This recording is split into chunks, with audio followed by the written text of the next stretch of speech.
So I think এবার Vladimir পুতিনকে কাগুজে বাঘ বলে সম্বোধন করল ডোনাল্ড ট্রাম্প।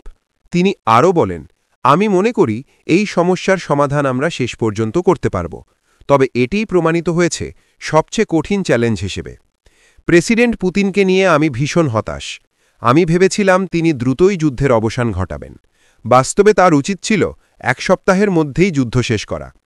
আমি সরাসরি তাকে বলেছিলাম, তুমি ভালো দেখাচ্ছ না। একটি যুদ্ধ শেষ করতে তোমার 4 বছর লেগে গেছে, অথচ সেটি 1 সপ্তাহেই শেষ হওয়ার কথা ছিল। তুমি কি তবে কাগজে বাঘ? এটি দুঃখজনক, তবে আমি বিশ্বাস করি শেষ পর্যন্ত সমাধান আসবে, যেমনভাবে আমরা মধ্যপ্রাচ্যের সমস্যা সমাধানের পথে এগোচ্ছি। তবে এটাও সত্য, ভবিষ্যৎ নিয়ে আগে থেকে কিছুই নিশ্চিত করে বলা যায় না। So I think we'll get that done, but that's turned out to be the toughest one. I'm so disappointed in President Putin. I thought he would get this thing over with.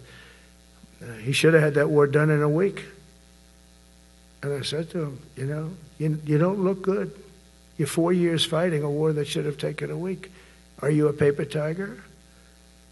And it's a shame, but I think eventually we'll get that one done, just like in theory. I want to knock on wood, because you never know. It's like we're going to have the Middle East done. এমন সব আপডেটের জন্য বিটিভিকে like এবং follow করুন এবং আপনার মূল্যবান মতামত প্রদান করে ভিডিওটি শেয়ার করে দিন।